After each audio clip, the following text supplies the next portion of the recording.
So hello friends, welcome dynamic study. आज हम quiz number 4.5 शुरू कर रहे हैं कंपैरेटिव पॉलिटिकल एनालिसिस के। ये इस यूनिट का लास्ट क्विज है। इसके बाद हम इंटरनेशनल रिलेशंस यानी कि यूनिट नंबर 5 शुरू करेंगे। चलिए, मैं हूं सूरज और आज हम आपके आते हैं पहले क्वेश्चन पर। सो फर्स्ट क्वेश्चन आपका एसर्शन और रीजन का है। चलिए दोनों स्टेटमेंट देखते हैं। तो पहला स्टेटमेंट है revolution occur when some change results in a change that is different from the past. And statement 2 is the new situation creates an opportunity for other revolutions. तो अब देखते हैं रिवॉल्यूशन। अब जैसा जानते हैं revolution is a Latin word है ये, और इसका मतलब होता है टर्न अराउंड, पूरी तरीके से एक चेंज होना, ठीक है, टर्न अराउंड। ठीक है, अब देखिए revolution actually it is a fundamental change in the power और ऑर्गेनाइजेशनल स्ट्रक्चर। किसी भी ऑर्गेनाइजेशन के स्ट्रक्चर में पूरी तरीके से चेंज। फंडामेंटल चेंज का मतलब होता है कि पूरा उसका काया पलट ही हो जाना। जैसे इंडिया में मान लीजिए पार्लियामेंट्री सिस्टम में अब इसको रिवॉल्यूशन हो और पूरी तरह प्रेसिडेंशियल सिस्टम हो जाए, उसे बोलेंगे हम आपका रिवॉल्यूशन एक तरीके से, क्योंकि पूरा फंडामेंटल चेंज हो रहा है, ठीक ना। किसी ऑर्गेनाइजेशन के स्ट्रक्चर में पूरी तरीके से चेंज हो जाना, ठीक ना। उसके अलावा the change should be in a very short period of time, ठीक ना, very short period of time. ऐसा भी नहीं हो बहुत बहुत लंबा टाइम ले, क्योंकि कोई भी इंस्टीट्यूशन हो उसमें चेंज तो होता ही है टाइम के साथ, लेकिन अगर बहुत कम टाइम में चेंज हो रहा है तो उसे बोलेंगे हम रिवॉल्यूशन, ठीक है। तो ये तो सही है, statement 1 is correct. And second statement, the new situation creates an opportunity for other revolution. Yes, एक रिवॉल्यूशन होता है तो उसके पीछे एक के साथ कई रिवॉल्यूशन होते हैं, ठीक है। अब देखे होंगे इसका एग्जांपल, एक रशिया की जो क्रांति थी बोल्शेविक मेंशेविक, तो एक साथ 2-3 रिवॉल्यूशन हुआ था ना। तो चलिए, तो दो स्टेटमेंट सही हैं, लेकिन क्या ये जो सेकंड स्टेटमेंट है वो पहले स्टेटमेंट का कोई एक्सप्लेनेशन है? नहीं, अपने आप में दोनों सही हैं अपनी अपनी जगह, लेकिन this is not the explanation, ठीक है। तो इसका करेक्ट आंसर क्या होगा? B. Okay, B is the correct answer. चलिए क्वेश्चन नंबर 2 पे आते हैं हम। The cause of revolution lies in the state of mind of the masses. Implies that the cause is, तो जो रिवॉल्यूशन का कॉज होता है लोगों के मन में वो कैसा होता है? दैट इज साइकोलॉजिकल, ठीक है। ये जो कॉज होता है वो क्या होता है? साइकोलॉजिकल कॉज होता है, ठीक है। अरिस्टोटल ने एक बात बोली थी कि रिवॉल्यूशन तभी होता है जब गवर्नमेंट या जो पॉलिटिकल ऑर्डर होता है that fails to distribute the property properly. जब लोगों के मन में इक्वालिटी की भावना ये आती कि नहीं, इनइक्वालिटी की भावना आती है, ठीक है। इनइक्वालिटी,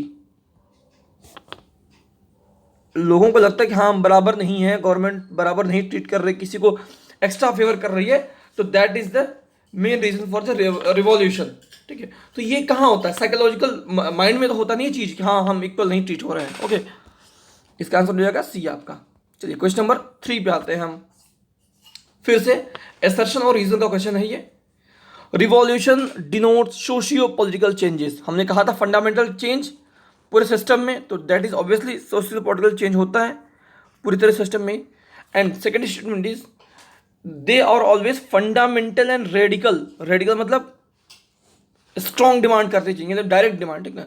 एक कह सकते हैं कि पूरी तरीके से चेंज करने की बात, नया विचार है, ठीक ना। तो फंडामेंटल और रेडिकल दोनों होता है, ठीक है। तो बोथ स्टेटमेंट आर राइट। और सोशियो पॉलिटिकल चेंज होता है क्योंकि वो पूरा फंडामेंटल और रेडिकल चेंज होता है, ठीक ना। तो इसका एक्सप्लेनेशन भी सही है, ठीक है। तो करेक्ट आंसर होगा इसका A. Both A and R true and R is the correct explanation of A. चलिए हम आते हैं क्वेश्चन नंबर 4 पे। For the Marxist the capitalist revolution against the feudal system was. अब इसका इजी आंसर होगा, चलिए ऑप्शन देखते हैं हम। अ class revolution, a socialist revolution, a part class and part socialist revolution, and D is neither A class revolution nor a socialist revolution.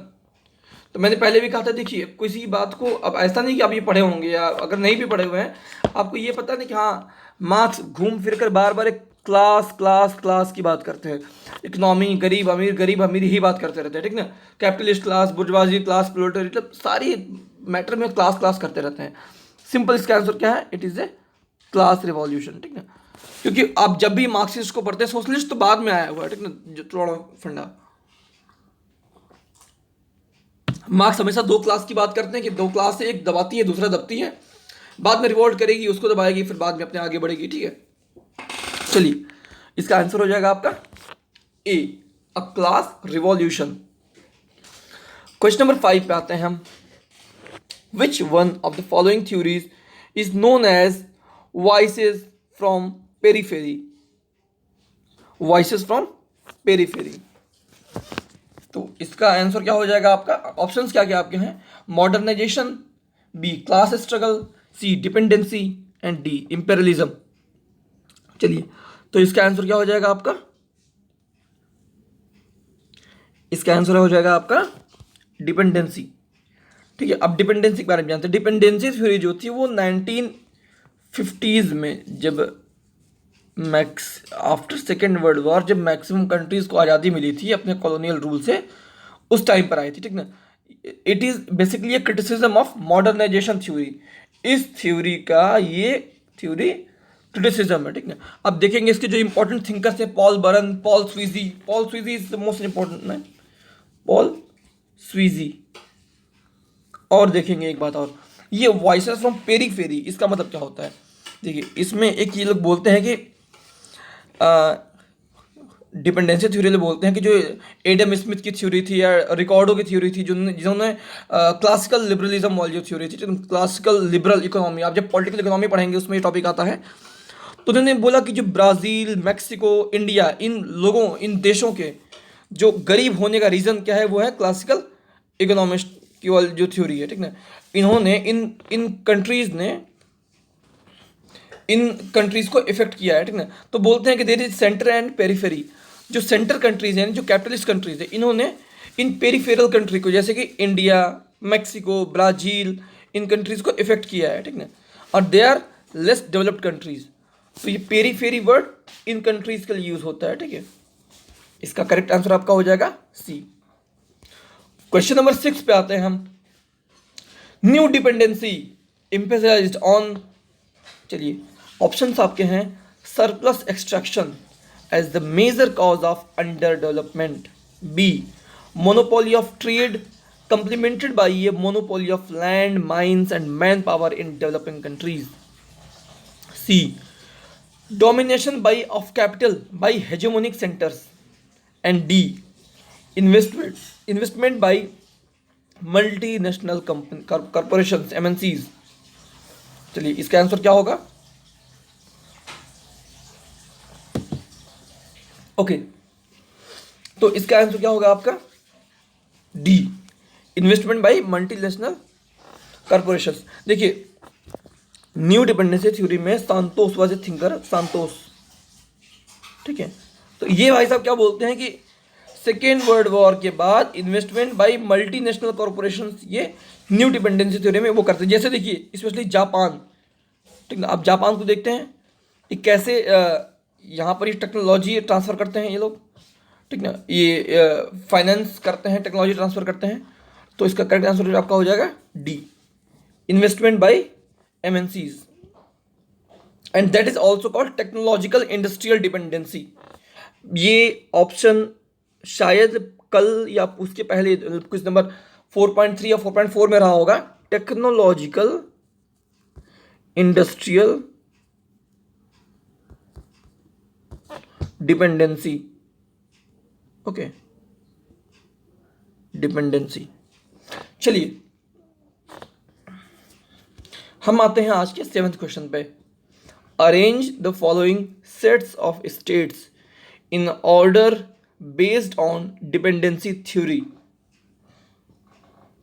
Metropolitan and satellite states, dominant and dependent states, and third is centre and periphery states. Okay तो मैंने पहले बताया था कि ये जो dependency theory जो है इसमें क्या बोलता है, वो एक्सप्लेन करता है कि ये जो परसिस्टेंट पॉवर्टी थी, जो ये देश अक्सर गरीब बने हुए हैं, पॉवर्टी, इन देशों के परसिस्टेंटली पॉवर्टी रीजन का ये रीजन डिफाइन करता है, ठीक ना। कि क्यों ये देश जो लैटिन अमेरिकन कंट्रीज़ हैं या फिर इंडिया हो गई, मैक्सिको, ब्राज़ील, इन देशों, ये देश गरीब क्यों, अभी तक क्यों गरीब है, इनके पास अच्छा खासा मैन पावर है, अच्छी खासी जगह है, फिर भी ये देश गरीब क्यों हैं? ओके, तो अब देखिए, ये एक बात आपने ये बोलते हैं, जो मार्क्सिस्ट थिंकर ये बात बोलते हैं कि these the poverty is the consequence of capitalist exploitation. जो कैपिटलिस्ट कंट्रीज ने इन लोगों का एक्सप्लॉयटेशन किया, इस वजह से लोग अभी भी गरीब हैं, ठीक ना। इवन वर्ड सिस्टम अप्रोच, ये भी वही बात बोलता है सेम, ठीक ना, कि this is the word system approach. एक मिनट, वर्ड सिस्टम अप्रोच, ये लोग भी ये बात बोलते हैं कि ये जो इन लोगों की जो गरीबी है, that is a direct consequence of the evolution of international political economy. तो और ये लोग तीन तरीके से डिफाइन करते हैं, ठीक ना। पहला होता है क्या, डोमिनेंट एंड डिपेंडेंट। क्या होता है पहले, डोमिनेंट एंड डिपेंडेंट, तो ये हो गया आपका सबसे पहले। इसके बाद आपका आता है सेंटर एंड पेरीफेरी, मैंने बताया peripheral countries, centre and periphery, ये दूसरा हो गया। इसके बाद लास्ट में आता है मेट्रोपॉलिटन एंड सैटेलाइट, ठीक है, मेट्रोपॉलिटन एंड सैटेलाइट। ओके, तो इसका करेक्ट ऑर्डर क्या होगा आपका, डी, 2 3 1। ओके, ये ज़्यादा जानने के लिए आपको डिपेंडेंसी थ्योरी और पॉलिटिकल इकोनॉमी दोनों समझना होगा।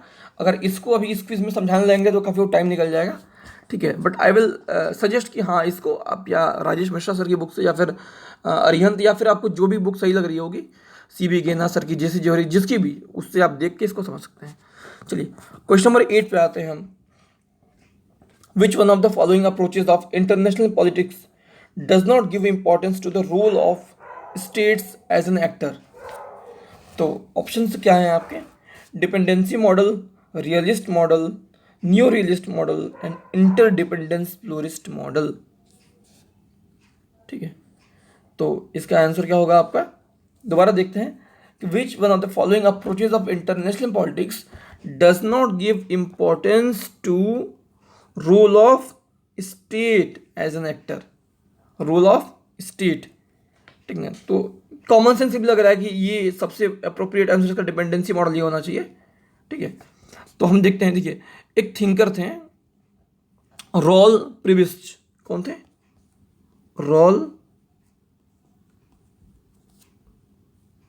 प्रिविस्ट, ठीक है। तो ये भाई साहब बोलते हैं कि उन्होंने अपने रिसर्च में ये बात पाई थी कि जो ये रिचर नेशंस हैं, ठीक है, उनकी वेल्थ कहाँ से मिली है, that is on the expense of the poorer ones, ठीक ना। जो गरीब देश हैं उनके एक्सपेंस पर वो और ज़्यादा अमीर होते गए हैं, ठीक ना। तो इसलिए वो तीन तरह से डिवीजन करते हैं, ठीक है। रिच कंट्रीज को वो बोलते हैं कोर कंट्रीज, और जो पुअर कंट्रीज होते हैं उनको बोलते हैं पेरीफेरल कंट्रीज, ये बात बोलते हैं, ठीक ना। तो आप देखेंगे कि डिपेंडेंसी थ्योरी में रोल ऑफ स्टेट तो कहीं है ही नहीं, वो तो पूरा पूरा कंट्री, दो कंट्रीज का वो है, उसमें एक स्टेट के गवर्नमेंट का कोई रोल ही नहीं है उसमें, ठीक है, वो इंटरनेशनल लेवल पे। इसका आंसर क्या हो जाएगा, ए हो जाएगा। चलिए question number 9, when employees in organization convert their power into action they are engaged in, तो आपके ऑप्शन है expert power, dependency, personal power and politics. Okay, that is B, D हो जाएगा ये, ठीक है। तो इसका आंसर क्या हो जाएगा आपका, D, politics, they are engaged in politics. अब देखिए, जिसके पास जो अपनी गुड पॉलिटिकल स्किल्स होंगे, जिसके पास अच्छी पॉलिटिकल स्किल्स होंगी, वो अपना पावर इफेक्टिवली यूज कर पाएगा। ओके, लास्ट क्वेश्चन पे हम आते हैं। Who among the following has said that universal and chief cause of revolutionary feeling is the desire of equality. आपके ऑप्शंस हैं, फिर से यहां पर ए होगा ये, ओके। ऑप्शन से आपके Theda Skocpol, B is Alexis de Tocqueville, C is Charles Tilly and D is Aristotle. तो मैंने पहले ही कहा था कि ये मैंने पहले एक्सप्लेन किया था इसको, इसका आंसर क्या हो जाएगा आपका, डी। एरिस्टोटल बोलते हैं कि रिवॉल्यूशन तभी होता है जब लोगों को लगता है कि हाँ, डिस्ट्रीब्यूशन ऑफ प्रॉपर्टी सही से नहीं हुआ है, जब लोगों के बीच में इनइक्वलिटी की भावना आती है ना। Cause of upheaval is inequality. जब लोगों के बीच में लगता है कि हाँ, लोग बराबर नहीं है, किसी और को प्रेफरेंशियल ट्रीटमेंट दिया जा रहा है बिना वजह का, तब क्या होता है, रिवॉल्यूशन होता है, ठीक है। तो ऑप्शन इसका सही आंसर क्या हो जाएगा, एरिस्टोटल। चलिए आज के क्विज में इतना ही है, और कल से हम शुरू करेंगे इंटरनेशनल रिलेशंस, ठीक है। इसके बाद मैं अभी प्रीवियस ईयर क्वेश्चन सीरीज को ड्रॉप कर रहा हूँ अभी, क्योंकि एग्जाम नज़दीक आने के बाद हम उसे ज़्यादा अगर फोकस करते हैं तो ज़्यादा बेहतर होगा, ठीक है। तो कल हम लोग इंटरनेशनल रिलेशन शुरू करेंगे। इसके बाद वंस आई फिनिश दीज 5.5 5.1 से 5.5 तक, इसके बाद ऐसे 10.1 से 10.5 तक, फिर हम जो प्रीवियस ईयर क्वेश्चन बाकी हैं जिन जिन सीरीज़ के, उनको हम डिस्कस करेंगे। चलिए आज के लिए धन्यवाद। इसके अलावा मेरी छोटी सी रिक्वेस्ट है, मैंने कई स्टूडेंट्स को देखा है ऐसे कि आप लोग किसी भी वेबसाइट से क्वेश्चन ले रहे हो और अगर उसमें गलत एक्सप्लेनेशन दिया हुआ है तो उस पर भी आप लोग उसके पीछे पड़ जाते हो यार, ठीक है। तो अगर आपको कहीं लग रहा है कि हाँ ये एक्सप्लेनेशन गलत दिया हुआ है, सिंपली गूगल इट। इसके अलावा अगर इंडियन पॉलिटी का क्वेश्चन है तो rely on Laxmikanth. In case अगर आपको लक्ष्मीकांत पर विश्वास नहीं हो रहा है तो आप सबसे अच्छा बेयर एक्ट देखिए। बेयर एक्ट के अलावा और लक्ष्मीकांत के अलावा कोई भी थर्ड सोर्स को लेकर के मत ज़्यादा उसमें पढ़िए कि नहीं यार ये तो यहाँ यही लिखा हुआ है, ठीक है। सब ह्यूमन है, मुझसे भी गलती होती है, किसी और इंसान से। ये समझिए जिस इंसान ने बुक लिखी है वो भी इंसान है, तो हमारी तरह तो उससे भी मे भी कोई गलती हो सकती है, ठीक है। तो सबसे अधिक फोकस करिए आप बेयर एक्ट देखकर उसे कंफर्म करिए। चलिए धन्यवाद आज के लिए।